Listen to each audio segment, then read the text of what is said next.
Benapole press ক্লাবের সাংগঠনিক সম্পাদক, আমাদের সবারই প্রিয়, আমার অত্যন্ত স্নেহভাজন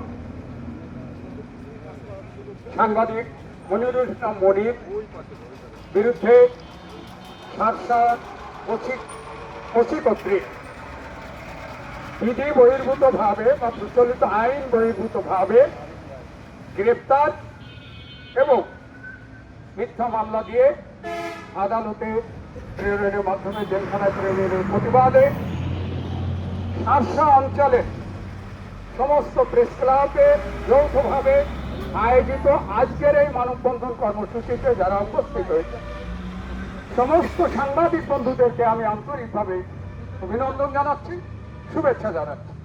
আমার এই আন্তরিক অভিনন্দন এবং শুভেচ্ছা এটি আমি আনোয়ারুল কবির নান্টু ভারপ্রাপ্ত সম্পাদক দৈনিক লোক সমাজের নয়। আমি আপনাদের কাছে আন্তরিক অভিনন্দন জানাচ্ছি আজকে আমাদের লোক সমাজের সাংবাদিক মনির পাশে দাঁড়ানোর জন্য। সেটি আমাদের পত্রিকার সম্পাদক, বাংলাদেশ জাতীয়তাবাদী দলের ভাইস চেয়ারম্যান অধ্যাপক নার্গিস বেগম এবং আমাদের প্রকাশক শান্তনু ইসলাম সুমিতের পক্ষ থেকে আপনাদেরকে অভিনন্দন জানাচ্ছি। আমাদের বিপদের সময়, একজন সাংবাদিকের বিপদের সময় আপনারা যেভাবে আজকে সমস্ত জায়গা থেকে গ্রামে প্রত্যন্ত অঞ্চলে যারা সাংবাদিকতা করেন তারা সবাই শতাধিক সাংবাদিক এখানে এসে সারা এই সকাল থেকে এই পর্যন্ত অবস্থান করছেন, লোক সমাজ পরিবারের পক্ষ থেকে আপনাদেরকে অভিনন্দন ও শুভেচ্ছা জানাচ্ছি। আমি হুঁশিয়ার করে দিতে চাই, আমরা শুধু শুভেচ্ছা জানাতে শিখি নাই, আমরা লোক সমাজের পরিবার, আমাদের পত্রিকার সম্পাদক নার্গিস বেগম, আমাদের পত্রিকার প্রকাশক শান্তনু ইসলাম সুমিত, আমাদের পত্রিকার নির্বাহী সম্পাদক অনিন্দ ইসলাম অমিত, তারা কতটা বিপ্লবী, সত্যের পক্ষে লড়াইয়ের জন্য তারা নিজেদের জীবন পর্যন্ত দিতে পারে, এটি আমাদের যারা ষড়যন্ত্র করছেন মনির বিরুদ্ধে তাদের জন্য এটি একটি মেসেজ। এই মেসেজে আমি আপনাদেরকে জানিয়ে দিতে চাই, নার্গিস বেগম মনিকে তার সন্তানের মতো জানে, শান্তনু ইসলাম সুমিত এবং অমিত শেখ তাকে ছোট ভাইয়ের মতো জানে। কেন তার বিরুদ্ধে এই সময় এইভাবে একটি ষড়যন্ত্র হচ্ছে তাও তারা জানেন। তারা জানেন না এমন কথাটা শার্শার ষড়যন্ত্রকারী বন্ধুদের অবশ্যই মনে করার কোনো কারণ নেই। আমি শুধু তাদের মেসেজটি আপনাদের দিয়ে আমি আমার দুটি কথা বলতে চাই। আমি মনিকে চিনি প্রায় 30 বছর। সাংবাদিকতা এই অঞ্চলে যারা সাংবাদিকতা করেন মহসিন মিলন থেকে শুরু করে যারা আছেন সবাই আমাকে গুরু বলে ডাকেন, তার কারণ প্রত্যেকে আমার কাছে অন্তত ইন্ট্রোটা শিখেছেন, সাংবাদিকতার বিষয়গুলো শিখেছেন, নীতি নৈতিকতা সততা এগুলো বজায় রেখে কিভাবে সাংবাদিকতা করতে হয় সেই কথাগুলো আমি বলেছি, শিখেছেন তারা সেই কারণে আমাকে মানে। কিন্তু আমি আজকে মহসিন মিলনের উদ্দেশ্যে দুটো কথা বলতে গুরু মারা বিদ্যে আমি তোমাকে শিখাইনি ভাই। আমি সারা জীবন বলেছি, একজন সাংবাদিক যতক্ষণ পর্যন্ত আদালতের কাঠগড়ায় বিচারকের দ্বারা অপরাধী প্রমাণিত না হয় ততক্ষণ পর্যন্ত তুমি সাংবাদিক, ওই সাংবাদিকের পক্ষে থাকো, তার পিছন থেকে সরে যেও না। সে কত বড় ষড়যন্ত্রের শিকার হলে ওইখানে গেছে এটা তোমাকে বুঝতে হবে। তোমাকে হাতে করে তৈরি করেছি, এত বড় করেছি, তুমি সেই কথাগুলো ভুলে গেলে। তোমার পত্রিকায়, বাংলাদেশের একটি মাত্র পত্রিকা, ইনকিলাবের মতো একটি পত্রিকায় তুমি বলছো আমি জানি না তোমার কর্মচারী, আরে সিএনএফ কর্মচারী যে পত্রিকা সাংবাদিকতা হয় না, হয় তুমি ইনকিলাব থেকে সরে যাও, আর না হলে যাকে নিয়োগ দিয়েছ, যে তোমার এই সাংবাদিকের বিরুদ্ধে নিউজ করেছে তাকে বহিষ্কার করো। অন্যথায় এই সাংবাদিক সমাজকে নিয়ে আমি শার্শার কোথাও ইনকিলাব ঢুকতে দেব না। জনগণকে, এই এলাকার জনগণকে আহ্বান জানাবো, আপনারা এই পত্রিকাটি বর্জন করবেন, সমাজ এই পত্রিকাটি বর্জন করবে, আপনারা এটি বর্জন করবেন। সাংবাদিকের বিরুদ্ধে যারা অবস্থান নেবে, সাংবাদিকের বিরুদ্ধে যারা অবস্থান অন্যায়ভাবে যারা অবস্থান নেবে প্রত্যেকের ব্যাপারে সাংবাদিকদের ঐক্যবদ্ধ থাকতে হবে এবং তাদেরকে বর্জন করতে হবে। আমি ওসি সাহেবকে বলতে চাই, মনিরুল ইসলাম মনির বিরুদ্ধে একটি অভিযোগ আসলো ঘটনার 11 দিন আগে। আপনি একজন পুরুষ মানুষ, আপনি নিশ্চয়ই এটুকু বোঝেন যে কি করলে কি হয়, কিভাবে কি হয়, কতটা ক্ষতি হয়। একটা ছেলে অভিযোগ করলো আমার সাথে এরকম একটি ঘটনা ঘটিয়েছে, আর তার 11 দিন আগে সে স্কুলে তার স্যারদের বললো না, তার পরিবারের কাউকে বললো না, 11 দিন ধরে সে ক্লাস করে যাবে। আপনি তাকে ডেকে এনে, লোক দিয়ে ডাকা এনে, সাংবাদিকদের ডাকা এনে আপনি তার কাছ থেকে একটি ছেলেটির কাছ থেকে একটি অভিযোগ নিলেন এবং তার ভিত্তি সত্য তদন্ত করা দরকার। সাংবাদিক মনি এই বিষয়ে সক্ষম কিনা সেটিও তো যে পরীক্ষার বিষয়। তারও তো বয়স 60 কাছাকাছি। ওই ছেলেটি এই ব্যাপারে মিথ্যা বলছে। তার ভিডিও আমরা যারা দেখেছি প্রত্যেকে বলছি যে সে মিথ্যা বলেছে। কতিপয় ইউটিউবার এই মহাসিন মিলনের ইন্ধনে তার পিছনে একটি রাজনৈতিক দুষ্ট চক্র ইন্ধন দিয়ে তুমি বলো এটা বলো ওইটা বলো, এভাবে একটি ভিডিও তৈরি করেছে এবং সেটি বাজারে আনে। আপনি ওই ছেলেকে পরীক্ষা করেন নাই, আপনি মনিকে পরীক্ষা করেন নাই। আপনার কাছে অভিযোগ একজন লোক বললো, আরে আমি তো বলছি আমার সাথে এটা হয়েছে, আপনি আসেন, আমি লোক টাকা দিচ্ছি, আপনি গ্রেফতার করেন। কাজটা আপনি আমার সাথে করেছেন। যদি আমি বলি আপনাকে গ্রেফতার করতে হয়, কারণ আপনি তো গ্রেফতার করতে পারতেন। দয়া করে আপনি আপনার ভুলটা বোঝার চেষ্টা করেন।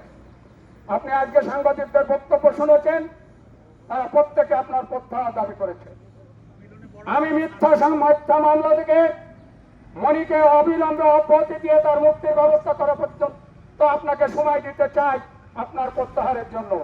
আপনি নিশ্চিন্ত থাকতে পারেন, আপনাকে যারা ইন্ধন দিয়ে মনির বিরুদ্ধে এই কাজটি করিয়েছে, আমরা মাঠে নামলে আমরা আপনাকে তারা কেউ প্রোটেকশন দিতে আসবে না। এবং আমরা যদি কেউ আপনাকে প্রোটেকশন দিতে আসেন, তিনি কেন্দ্রীয় নেতা হন আর জেলা নেতা হন আর থানার নেতা হন, আমরা কিন্তু কাপড় টানতে একটু সময় আমাদের 3 টাকার কলম, 3 টাকার বলপেনের মূল্য কত আপনি জানেন কিনা জানি না। আমি এনে সবকে বলছি, আপনি এই উপজেলার হত্যাকর্তা বিধাতা, আপনার কাছে আমরা একটু পরে স্মারকলিপি দেব। আমরা এই ঘটনায় এখনো পর্যন্ত আপনাকে অভিযুক্ত করি নাই। তবে আপনি যদি আমাদের স্মারকলিপির পর আপনি যদি অভিযোগের বিষয়টি গুরুত্বের সাথে বিবেচনা না করেন, আপনি যদি ওসির ব্যাপারে বিষয়টি গুরুত্বের সাথে না দেখেন, তাহলে আপনাকে একটি কথা স্মরণ করিয়ে দিতে চাই। কয়েকদিন আগে এক সুন্দরী ডিসি জেলে গেছে। কুড়িগ্রামের এক ডিসি অনেক দাপট দেখিয়েছিলেন, এক সাংবাদিককে বাড়ি থেকে তুলে এনে নির্যাতন করেছিল। সরকার পরিবর্তনের 1 বছর পর, অর্থাৎ ঘটনার 2 বছর পর, ওনার শাড়িটার রং কিন্তু বদলে গেছে। আপনার শার্টকোটের রং বদলে দিতে সাংবাদিক সমাজ একটু দ্বিধা করবে না, আপনি নিশ্চিন্ত থাকতে পারেন। আমরা আপনাকে আমাদের দাবির সপক্ষে, আমাদের ন্যায়ের সপক্ষে, সত্যের সপক্ষে আমরা আপনার সমর্থন চাই। অনাত্মক আপনার বিরুদ্ধে আমরা কোনো কথা বলতে চাই না। কিন্তু আপনি মনে রাখবেন, ডিসি যেখানে ক্ষমা পায় নাই, ইওনো তো পাবে কিনা সেটি একটি বিষয়। বহু এসপি এই মুহূর্তে জেলে আছে, বহু থানার ওসি জেলে আছে। আপনি শার্শা থানার ওসি একটা অস্ত্র উদ্ধার করেননি শার্শা থানায়। আপনি একজন সোনাচোরা চালানিকে গ্রেফতার করেননি। মনির বাড়ি যে এলাকায়, সেই এলাকায় সোনা পাচারকারী এবং মাদক পাচারকারীদের বিশাল একটি ঘাঁটি মনি বরাবরই তাদের বিরুদ্ধে সোচ্চার ছিল। লোক সমাজে বহু পদে তার প্রমাণ রয়েছে। সে বিভিন্ন জায়গায় বক্তৃতা দিয়ে সুস্পষ্ট ওসি হবার পর তাদের কাউকে একবারের জন্য বাড়িতে যে খোঁজ নেননি, ডেকে আনেননি, তাদের কাছে জিজ্ঞাসা করেননি, প্রকাশ্যে তোমাদের বিরুদ্ধে অভিযোগ এবং খবরের কাগজে অভিযোগগুলো সত্যকে মিথ্যা বলে আপনি যাচাই করেননি, তাকে গ্রেফতার করেননি। বুঝতে পারছেন? আমরা কিন্তু খুব ভালো করে বুঝি। বাগারপাড়ার মতো জায়গা থেকে, বাগারপাড়ার মতো থানার থেকে সারসা থানায় আসতে কত লক্ষ টাকা ব্যয় করতে হয়, অতীতের হিসেব আমাদের কাছে আছে। আপনারটাই বেরো করে আনতে আমাদের সময় লাগবে না। আপনি আমাদেরকে আপনার পিছনে খুঁচাখুচি করতে বাধ্য করেন না। আপনি ওই বাদী পক্ষকে ডাকেন, তাদের কাছ থেকে সত্যটা যাচাই করেন। পুলিশ কর্মকর্তা হিসেবে কোন নেতার পকেটের কর্মী হিসেবে না, কোন নেতাই আপনাকে ঠেকাতে পারবে না। এই চ্যালেঞ্জ আপনার সঙ্গে আমাদের সাংবাদিক সমাজের পক্ষ থেকে আমাদের চ্যালেঞ্জ থাকলো, আপনাকে কোন সরকার কোন নেতা আপনাকে রক্ষা করতে পারবে না। ইভেন আপনার স্যার এসপি সাহেবও আপনাকে রক্ষা করতে পারবেন না যদি আমরা ঐক্যবদ্ধভাবে আপনার বিরুদ্ধে নেমে পড়ি। আমি আবার হুঁশিয়ার করে দিতে চাই, নামতে বাধ্য করবেন না। আগামীকাল যশোরে লোকসমাজ অপসর সাংবাদিক ক্লাবের পক্ষ থেকে প্রেস ক্লাব যশোরের সামনে মানববন্ধন কর্মসূচি দিয়েছে সাংবাদিকরা। একই সাথে যশোর জেলা সাংবাদিক ইউনিয়ন একই স্থানে একই সাথে যৌথভাবে সেই কর্মসূচিতে অংশ নেওয়ার ঘোষণা দিয়েছে। বুঝতে পারছেন আন্দোলনটা সর্বত্র সমাবদ্ধ নেই।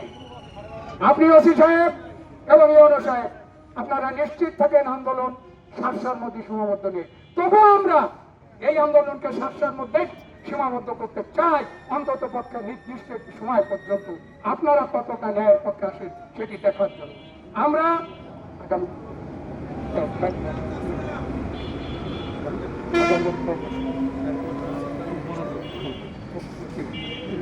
আমরা 30 তারিখ আগামী পরশুদিন 30 তারিখ সকাল 11টায় নাভারুন মোড়ে মানববন্ধন কর্মসূচি ঘোষণা করছি। এরপর পুজোর ছুটি শেষ হলে আমরা বেনাপোলে কর্মসূচি দেব, বেনাপোলে মানববন্ধন কর্মসূচি। আপনি নিশ্চিন্ত থাকেন, আমার প্রয়োজনে বেনাপোলে চেকপোস্টের সীমানা থেকে শুরু করে নাভারুন পর্যন্ত অচল করে দিয়ে মানববন্ধন এবং সমাবেশ করবো। আজ আমরা এখানে শুধু সারসা উপজেলার সমস্ত সাংবাদিক বৃন্দ এখানে উপস্থিত হয়েছি। আর ওই দিন ওই কর্মসূচিতে আমাদের সম্ভাবনা, আমাদের লোকসভা পাঠক ফোরাম, অন্যান্য পত্রিকা যে সমস্ত পাঠক ফোরাম আছে সবাইকে নাভারুনের কর্মসূচিতে আপনারা শরীক করবেন এবং আমরা বেনাপোলেও একইভাবে সমাবেশ এবং শরীক করব। কর্মসূচির প্রতি সবাইকে আন্তরিক থাকার জন্য এবং সাংবাদিকদের ঐক্যবদ্ধ থাকার জন্য এ ফ্যাসিস্ট নয়, এ বিষয়কে আজকে আর বিবেচ্য বিষয় নয়।